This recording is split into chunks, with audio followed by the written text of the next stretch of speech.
Bonjour chers auditeurs, bonjour à tous les passionnés de l'aviation civile. Bienvenue sur le podcast, le blog de l'aviation civile en Afrique. Aujourd'hui, nous avons le plaisir d'accueillir Englebert Zouaïtouni, représentant permanent de l'OACI pour le compte du Cameroun. Englebert a plus de 30 ans d'expérience dans le domaine de l'aviation civile. Il est spécialisé dans plusieurs domaines, notamment la science des données, la gestion de l'aviation civile, le droit aérien international et bien d'autres. Dans cet épisode, nous avons le plaisir de discuter avec lui de l'avenir de l'aviation civile, de discuter des défis et des opportunités qui se présentent à l'industrie. Nous allons explorer les rôles que peuvent jouer les données, la technologie, l'innovation dans la transformation. Je suis particulièrement ravi d'avoir Englebert avec nous aujourd'hui et j'ai hâte de partager avec vous son savoir et sa vision sur l'avenir de l'aviation civile en Afrique. Take off.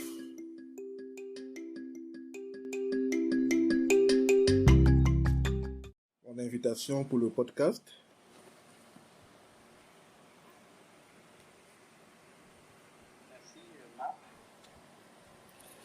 Alors, je vais vous présenter brièvement le podcast.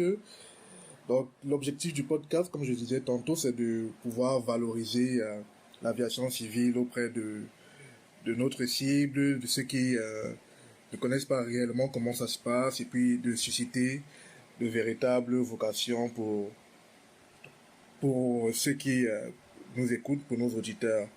Alors, je vais comme ça vous présenter pour ceux qui ne vous connaissent pas, et puis vous me corrigerez si il y a une petite erreur dans ma présentation.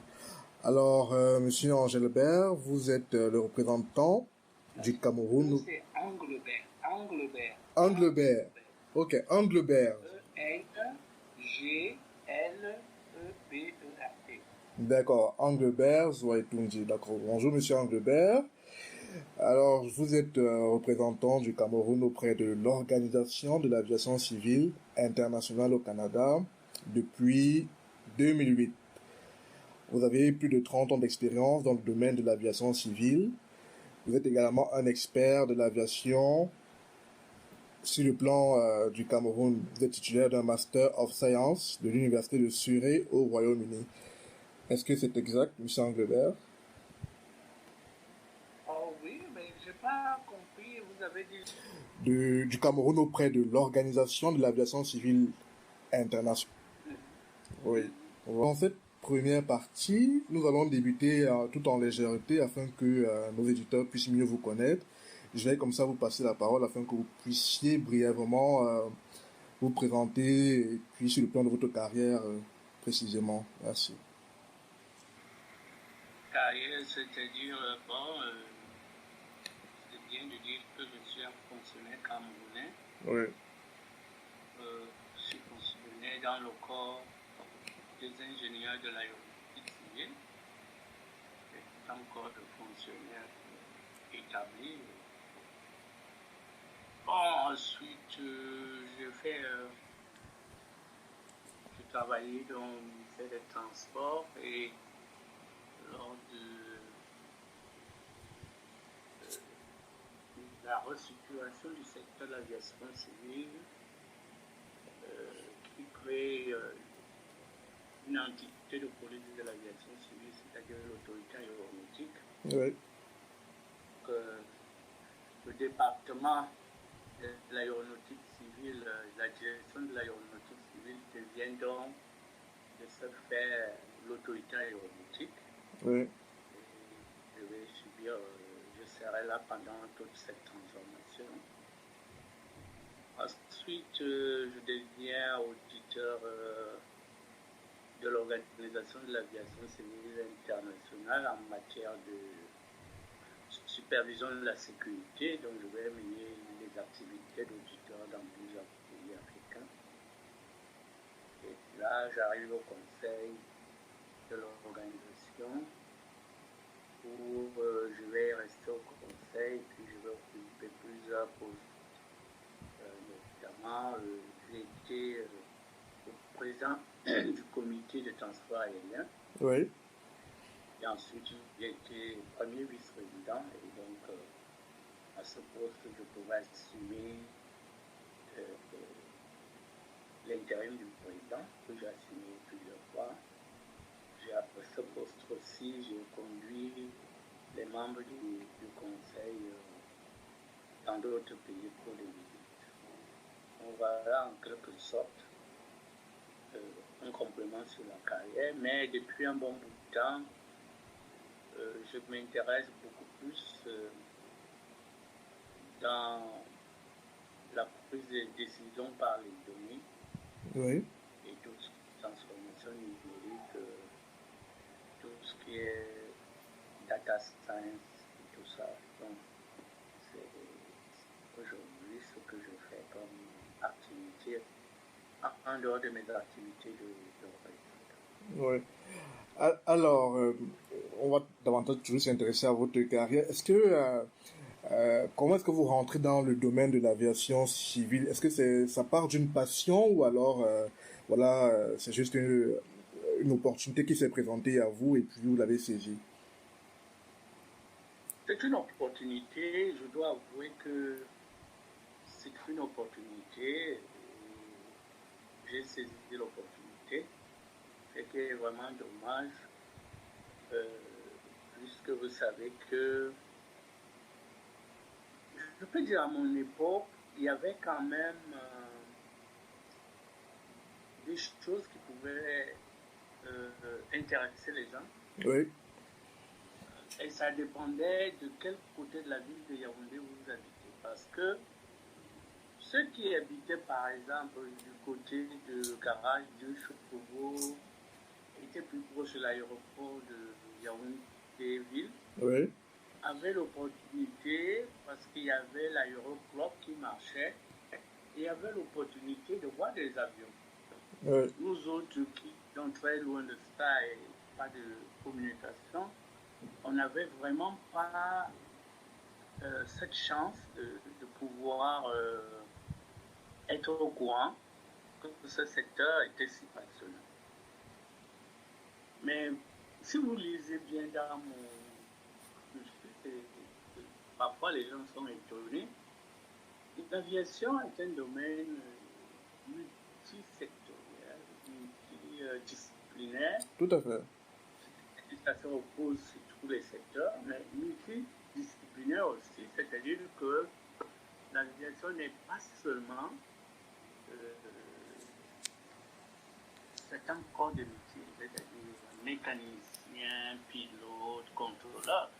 Il y a les ingénieurs télécoms, ingénieurs électriciens, ingénieurs de génie civil, il y a les docteurs, il y a la finance, il y a donc, la médecine et tout ça, jusqu'à même l'hôtellerie, ça fait partie de l'aviation. Tout à fait, Il exactement. faut qu'on arrête à dire aux gens que si tu n'es pas pilote, si tu n'es pas mécanicien d'avion, et encore plus mécanicien d'avion, ça couvre tout le spectre de mécaniciens, et que quelqu'un est passionné de l'aviation, qui se dise, qu'il pense qu'il est exclu, non? Tout domaine que vous faites, le droit, et puis vous pouvez vous spécialiser en droit aérien, et qui est une partie de l'aviation, et vous pouvez mener toutes les activités. Avec la chance que peut-être avec la proximité, vous pouvez même sauter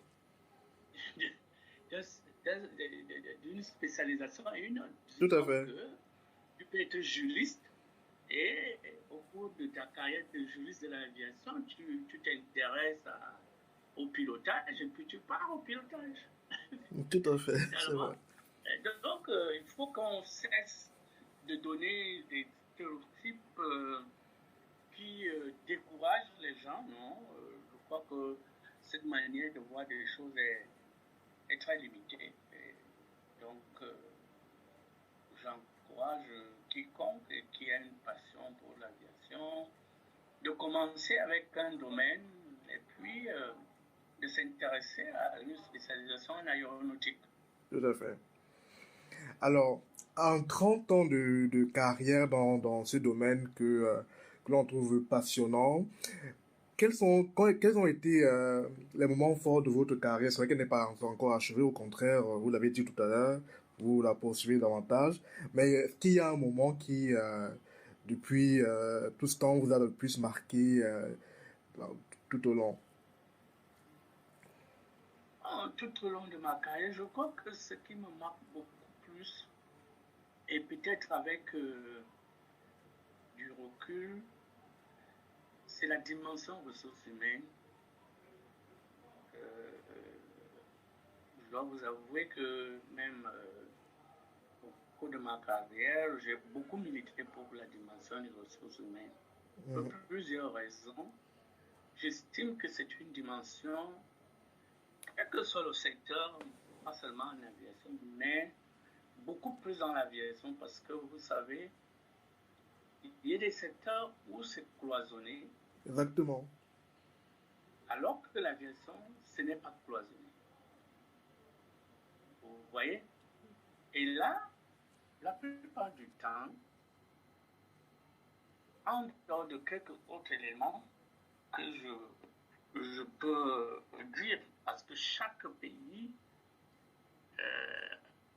je connais dans la plupart des pays, avec la chance que j'ai eue d'assumer parfois l'intérim, Oui.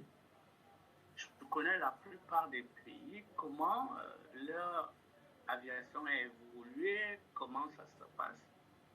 Je dois d'abord reconnaître qu'il n'y a pas une façon qui fait l'unanimité, parce que les pays avec les diversités. Mais ce qui est important, c'est que les pays qui ont réussi ont trouvé leur environnement et ont procédé dans leur environnement. Donc, il ne faut jamais croire que si vous prenez le modèle canadien et que vous allez l'implanter dans un autre pays, ça va marcher tel que ça marche au Canada. Tout à fait. Donc, cela donne une idée que l'aviation demande beaucoup d'expérience pour pouvoir mettre sur pied.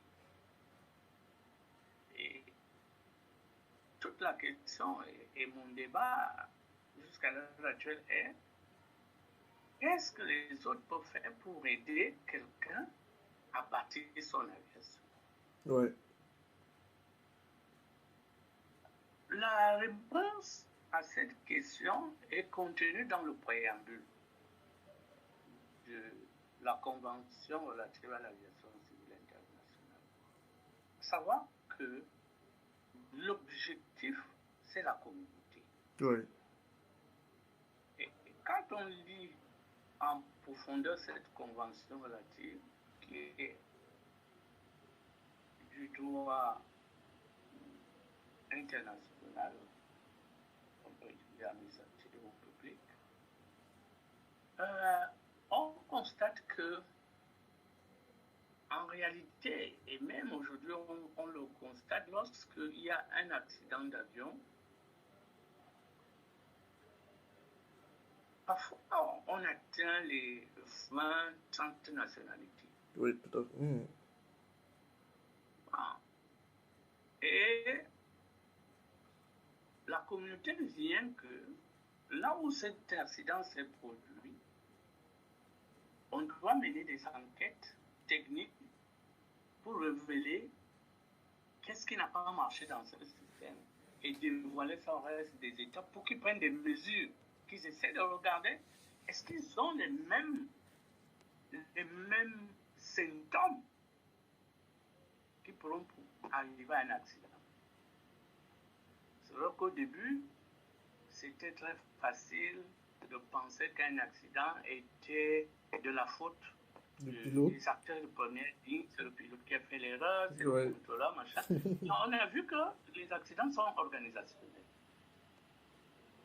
Donc, l'enquête doit montrer les déficiences ayant été à l'origine de l'accident. Et là, ça devient une affaire de communauté. Oui. Une affaire de communauté. Ça, c'est prévu dans d'autres articles de la Convention. On dit à chaque État membre, écoutez, n'essayez pas de faire des activités que vous ne comprenez pas. quand vous allez faire l'aviation, si vous ne comprenez pas, vous devez tout faire pour démontrer aux autres que vous comprenez ce que vous êtes en train de faire. Donc, c'est une affaire de communauté. Qu'est-ce que je veux dire par là? Quand un État commence soit à utiliser un avion, soit à faire ceci, ils doivent démontrer aux autres États qu'ils savent très bien et ils peuvent opérer cet avion. Ouais. Parce qu'au finish de l'avion, après un décollage, il n'y a que deux issues qu'on peut avoir. Soit on est en mode accident, soit on est en mode d'atterrissage réussi. Et tout ça, c'est la dimension des ressources humaines.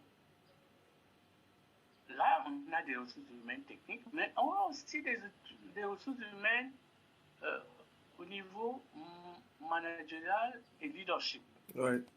Parce que comme on a plusieurs spécialités, pour diriger une entité et qu'elle soit rentable et profitable, il faut avoir des gens de qualité supérieure en management. Tout à fait. Donc, puisque l'homme étant limité, tu ne peux pas connaître tous les domaines, il faut donc t'appuyer sur les qualités de manager pour pouvoir mener à bien les activités de l'entreprise ou d'une administration, d'une entreprise de l'aviation. Et la dimension ressources humaines devient donc, en ce moment-là, un élément essentiel. Oui. Donc, au cours de ma carrière, j'ai développé des relations entre État et école. Au cours de ma carrière, j'ai développé des relations entre les États et l'organisation internationale en créant soit des fonds de ressources humaines. Pour le développement des ressources humaines, j'ai développé un fonds pour le développement des ressources humaines de l'aviation en Afrique, qui a été reconnu par les chefs d'État et de gouvernement et mis sur pied. D'accord. Au cours de ma carrière, j'ai développé des projets de coopération entre États, notamment en Afrique centrale. J'ai développé un projet qui a abouti à l'élaboration des plans d'action des États de l'Afrique centrale, financés à concurrence de 6,5 millions d'euros par l'Union européenne. Ok. Et c'est dans ce projet, par exemple, que des pays comme le Kenya, ils ont eu des panneaux solaires installés à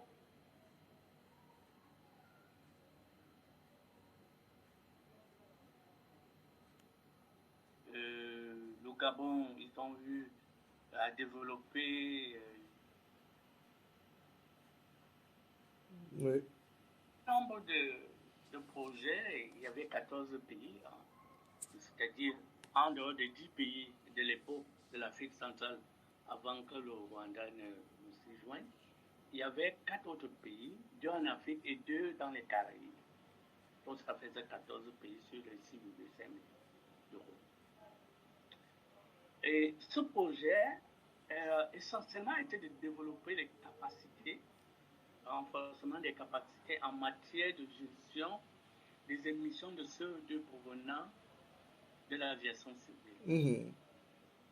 Donc, si vous me parlez des ressources humaines, voilà à peu près ce que j'ai fait dans ce domaine. Oui. En dehors des outils de sécurité, j'ai relancé aussi l'aviation dans certains pays où je suis allé offrir mes services comme, je voulais dire, conseil, comment relancer. Et ces pays aujourd'hui sont déjà en train de voir vraiment clair dans leur politique et des avantages que peut procurer l'aviation civile dans le développement économique, culturel et social de l'État. Donc, à peu près, bon, ce moment, je me dis, je fais peut-être ce que je pouvais faire. Bon, évidemment, la lutte aujourd'hui est de voir l'Afrique aussi s'épanouir Exactement, tout à dans fait. l'aviation comme un moteur de développement économique. Surtout pour tous ces pays qui veulent, qui veulent avancer dans l'émergence. Ouais. Du coup, ça me permet de vous poser la question, étant donné votre riche expérience dans le domaine. Pour vous, quels sont les différents défis auxquels fait face l'industrie aéronautique en Afrique aujourd'hui? Comment est-ce que vous regardez ça? Et puis, euh, avec votre expérience, comment est-ce que vous pensez que les choses peuvent évoluer en Afrique particulièrement? Non, je crois que, bon, je vais prendre ça divisé en catégories d'États. La première des choses, je vais classifier les États anglophones et les États francophones. Ouais. On a tous les mêmes défis, mais je vois les États anglophones, par une certaine culture, peuvent y avancer plus rapidement. Mais loin de là, hein, l'Afrique reste dans son intégrité la même chose. Bon, si on regarde, la première des choses que les États doivent essayer de faire, qui demande aussi des ressources humaines, et là, les États doivent trouver l'approche de comment résoudre ce problème. Mhm. C'est-à-dire, le vrai problème est, est-ce qu'on peut faire l'aviation lorsque nous n'avons pas encore des ressources humaines? C'est ça. Cette question peut se résoudre par la coopération, une vraie coopération. Et demande juste un niveau de personnes qui ont une idée générale. Et là, ils vont former les gens qui vont donc rentrer, leur proposer une politique de l'État. Mhm. Parce que toute chose commence par la politique. Surtout dans un secteur qui peut servir de moteur. Et ce moteur doit être conçu de telle manière à résoudre les autres secteurs qui vont en réalité produire. Tout à fait. Donc, parfois, les gens sont découragés parce que l'aviation en elle-même peut être déficitaire. Mais si elle sert d'autres secteurs qui vont, disons, produire la vraie richesse, hein, là, l'État doit prendre la décision du, de l'équilibre qu'il veut. Ouais. Et ça peut être détaillé dans la politique. Ça peut être détaillé dans la politique. Quand on est en train de faire ça, on peut se dire, ok, nous c'est le tourisme et l'aviation sera le pilier du tourisme. Exactement. Et là, ça peut ne pas produire ce qu'on veut, mais on va regarder les recettes touristiques et on va se dire, ça vaut la peine. Mhm. Ouais, donc c'est des niveaux de discussion, c'est pour cela que ma deuxième partie, quand je vous disais, je m'intéresse maintenant à tout ce qui est donné, tout ça et tout. Oui. Donc, ça, c'est un grand défi. Puisque la dimension ressources humaines étant comme ça, l'État peut décider. Et d'ailleurs, quand je crée le fonds de développement des ressources humaines pour le secteur de l'aviation civile en Afrique, c'était pour que les jeunes managers viennent au sein de l'organisation s'approprier des éléments de politique. On appelle ça hands experience.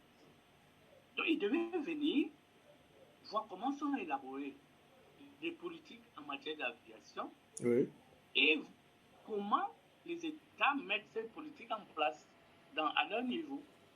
Et ils sont capables de proposer aux États la rédaction et la mise en œuvre de leur politique. Parce que à ce niveau, si vous faites du copier-coller, ça va pas aller. Malheureusement, ça, voilà. Et la culture francophone a souvent ce problème, c'est que on pense qu'il faut faire des grosses théories pour faire quelque chose. Non, on demande juste de coordonner les secteurs avec le secteur de l'aviation, de voir tout cet ensemble de coordination et de faire à ce que l'aviation qu'on est en train de construire remplisse au maximum les secteurs dont on a besoin de son apport. Donc c'est à peu près ça le vrai défi que nous avons aujourd'hui, que nous devons trouver l'équation dans les pays, je peux citer les noms, et vous allez le savoir si vous tapez un pays comme l'Éthiopie.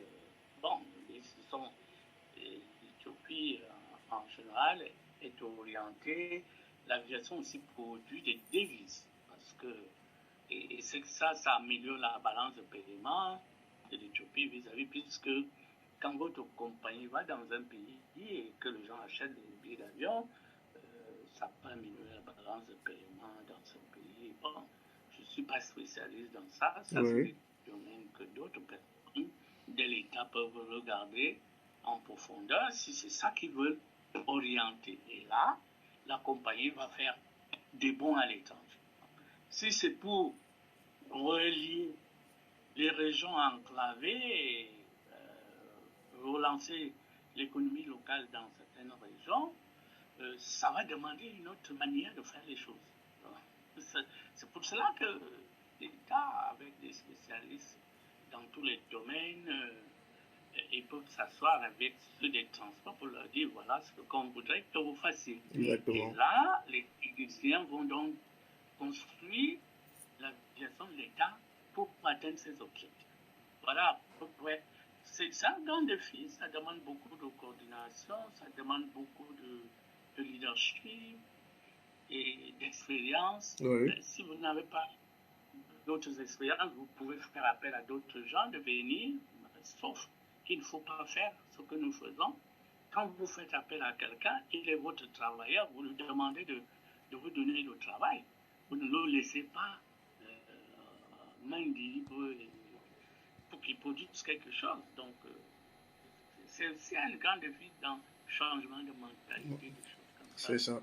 Qui, dans le monde entier, ça varie d'un pays à un autre. Donc, personne ne peut dire à quelqu'un, voilà exactement ce que vous devez faire. Mais les pays doivent... La seule chose qu'on a en commun, c'est la convention et les normes internationales. Et même dans le processus d'élaboration des normes internationales, on veut que chaque pays prenne part et dise s'il y a des difficultés, soit dans ce pays, soit dans la région, et qu'on trouve un consensus. C'est ça, à peu près. Et qui va aller négocier, ce sont les ressources humaines de l'État. Ça peut être les diplomates, ça peut être les techniciens, ça peut être un groupe de travail, diplomates, techniciens, politiciens, pour qu'ils arrivent à formuler les besoins de l'État. Et puis, il faut donner une motivation certaine à l'État. Oui. Parce que quand les gens parlent de l'aviation, ils voient seulement le domaine déficitaire. Et d'ailleurs, le domaine déficitaire est là parce que on n'a pas des ressources humaines appropriées pour rendre l'aviation attractive. Oui, la croissance, dans la croissance. Et on regarde dans l'Afrique, c'est le même scénario qui se passe. Parfois, on va privilégier la politique par rapport aux bénéfices économiques que peut procurer l'aviation. Et là, elle tombe en ruine immédiatement. Exactement. Et elle est blâmée de n'avoir rien fait, des choses comme ça. Bon, je ne peux pas vraiment... c'est vrai, quand on dit ça, on prend un peu du recul et on sait tout ce qui est difficile à réussir à le faire. Je dois avouer que mon combat est que l'idée des pères fondateurs de l'aviation civile internationale était vraiment que tout le monde trouve quelque chose. Tout à fait. Ok, merci Monsieur Englebert. C'est vrai qu'il y a tellement, c'est assez riche, honnêtement, et puis j'en ressens vraiment particulièrement personnellement enrichi. Comme on est tenu par le timing d'un podcast particulièrement, donc j'espère qu'on aura l'occasion de refaire une autre édition pour pouvoir parler également de long en large. Mais avant de terminer, quand même, j'aimerais que vous puissiez comme ça, parce qu'il y a beaucoup de jeunes auditeurs aussi qui nous écoutent et qui parfois ne savent pas, n'ont pas la motivation ou ont certaines craintes à entrer dans l'univers aéronautique. Comme ça, qu'est-ce que vous pouvez leur dire en termes de, un mot de motivation à leur égard, comme ça, pour le mot de la fin? Disons que il faut d'abord comprendre pourquoi a été créée l'aviation civile internationale. C'est à la fin de la Deuxième Guerre mondiale et il fallait relancer l'économie mondiale. Donc, l'aviation a beaucoup servi pour relancer l'économie mondiale. Le fait que l'aviation soit un domaine, un secteur de normalisation procure à un jeune d'aujourd'hui une possibilité large de travail, indépendamment du lieu de formation, du lieu d'habitation, du continent. Une fois qu'on est un expert, on peut travailler partout. Ouais. Aujourd'hui, on a des défis.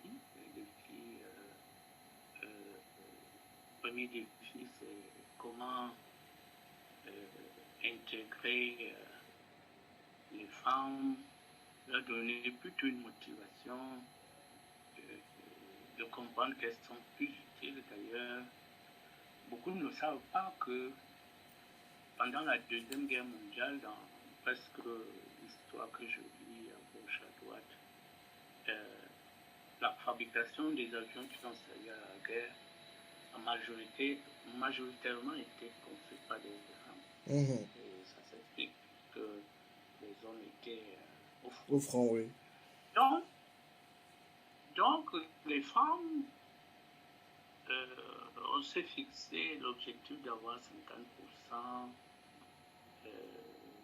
de parité en 2030. Oui.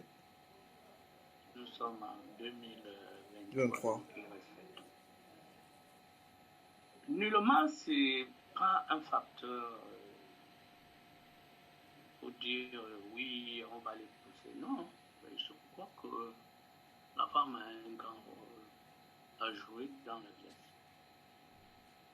C'est pas un rôle de... Il ne s'agit pas de les recruter pour faire des petites tâches. Non, il s'agit de les mettre dans tous les postes de leadership, d'éducation, de tout ça, des chefs d'entreprise. Et il y a l'écosystème aujourd'hui dans l'aviation avec des startups de toute nature qui se mettent souvent autour d'un grand donneur d'ordre, Boeing, Airbus. Ouais. Deuxièmement, il y a d'autres défis qui sont notamment avec l'évolution technologique, il faut qu'on se pose la question. Aujourd'hui, on crée des aéronefs sans pilote et qui peuvent servir, vous savez, des ambulances qui sont des drones qui peuvent aller chercher un malade dans un coin très reculé, et ainsi de suite. Ouais. Pour que certaines choses qu'il faut aujourd'hui que certains États revoient très bien comment coupler l'avancée technologique et le transfert aérien classique. Je ne dis pas encore là que les États devraient se lancer dans des aéronefs sans pilote pour faire le transport de passagers. Mais je dis tout simplement que le défi que les États ont, c'est de trouver, selon leur environnement, comment coupler les deux types d'aviation et les mettre ensemble. Oh. Donc, on a aussi le dernier point, ça va être l'environnement. L'environnement, comme vous le savez, même quand on a conçu l'aviation. Que vous soyez une compagnie aérienne, un fabricant d'équipements aéronautiques ou même un organisme de formation, vous pouvez désormais diffuser vos publicités audio dans notre podcast. Imaginez, votre message est captivant, diffusé aux oreilles de pilotes, d'étudiants en aviation, de passionnés d'aéronautique et bien d'autres encore à travers toute l'Afrique. C'est une opportunité de vous connecter à votre public cible d'une manière unique et efficace.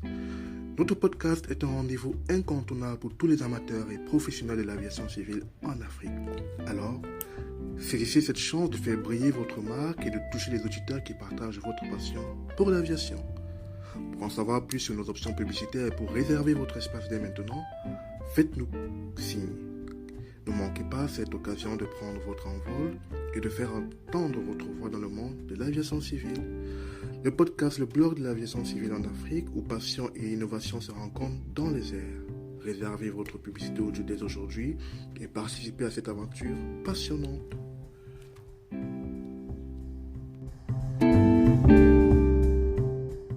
Puisque je parlais de l'environnement. Tout à fait. L'environnement, pour des pays soit en région équatoriale, aujourd'hui, leur possibilité, c'est qu'avec leur écosystème de la forêt, ils peuvent faire des recherches pour produire un carburant durable qui va réduire des émissions de CO2 provenant de l'aviation. Donc, ces pays peuvent trouver là un moyen, quand je dis études, il faut faire des études de faisabilité, des coûts, avantages, coûts et bénéfices. Tout à fait. Pour pouvoir décider qui s'engage dans ça. Et on a des chiffres. Si ce carburant devait remplacer le carburant fossile, on a un besoin énorme et ces pays peuvent, bien qu'ayant aussi du pétrole fossile, peuvent produire aussi un bon carburant durable avec l'écosystème qu'on est, et surtout qu'ils peuvent développer des ressources naturelles pour produire ce genre de carburant. Donc voilà, il y a des recherches aussi en matière de développement de tout ce qui est nouvelle génération d'avions, Exactement. des moteurs, de choses. Donc la jeunesse d'aujourd'hui a du pain sur la planche. Je pense qu'on est dans un tournant. On a vu l'aviation classique. Là, on va avoir une autre aviation de nouvelle génération dont les jeunes d'aujourd'hui vont être les pionniers de ça et moi je ne peux que les souhaiter bonne chance. D'accord. Merci infiniment, M. Engelbert Zoetundi. J'espère qu'on aura l'occasion d'échanger davantage sur d'autres sujets et j'espère que vous serez toujours disponible. Vraiment, merci d'avoir accepté mon invitation encore une fois de plus. C'est moi qui vous remercie. Comme vous savez, je suis là et moi je suis toujours libre pour discuter de l'aviation. C'est plutôt de mon côté, c'est à vous de me dire si vos auditeurs ont trouvé ça une quelconque contribution. Oui. Sinon, je reste disposé à partager le peu d'idées que j'ai. Je dis partager parce que, en fait, personne et une seule personne ne peut quand même avoir toutes les solutions. Exactement. Dans ce domaine très complexe et qui a montré l'ingénierie poussée. Et aujourd'hui, on est quand même à un taux de... on estime que normalement, on devrait avoir un seul accident lorsqu'on a fait 1 million de vols. Ouais. Donc, ça fait que ça donne une certaine fiabilité dans la sécurité aérienne. Et tout ce qui va contribuer à ça, la dimension humaine, la dimension technique, la dimension dans les procédures, même dans la gestion, c'est quelque chose à encourager et à pousser les gens d'aller dans ces directions-là et devenir des chevronnés. Tout à fait. C'est l'avantage d'un État de développer toutes ses compétences. Exactement. Donc, écoutez pas, je me lance à dire. On aura l'occasion d'échanger sur d'autres sujets, forcément. Ça, c'est une première saison du podcast. C'est vraiment de présenter les métiers autour de l'aviation civile, parfois qu'on méconnaît, et puis de les mettre en avant. Donc, forcément, je reviendrai vers vous. Encore merci et je vous souhaite une agréable soirée, M. Anglebert. Merci. Merci. Merci. Bonne...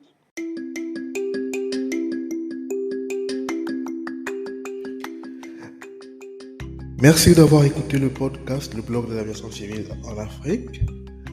Malheureusement, nous sommes arrivés au terme de cette édition du podcast. J'espère que vous avez apprécié l'entretien avec Anglebert Zouaitoudi, représentant permanent de l'OACI pour le port du Cameroun. Je vous invite à vous abonner à notre podcast pour ne pas manquer nos prochains épisodes. Merci encore d'avoir écouté et à très bientôt.